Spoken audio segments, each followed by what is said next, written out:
Kapolda Jabar Irjen Pol Suntana menyampaikan kronologi kejadian ledakan bom di Polsek Astana Anyar, Bandung, Rabu pagi hari. Menurutnya saat kejadian pelaku berada di dalam dan memaksa untuk mendekati anggota polisi yang sedang apel. Tapi ditahan oleh beberapa anggota agar tidak mendekati.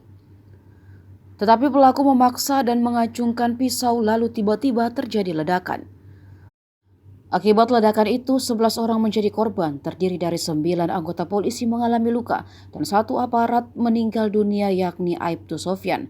1 warga yakni Nur Hasana mengalami luka-luka karena saat kejadian tengah melintas di depan Mapolsek. Kapolda menambahkan barang bukti yang bisa diamankan adalah sebuah motor warna biru yang digunakan oleh pelaku. Plat nomor motor tersebut adalah AD dan ada tulisan di kertas pada motor pelaku.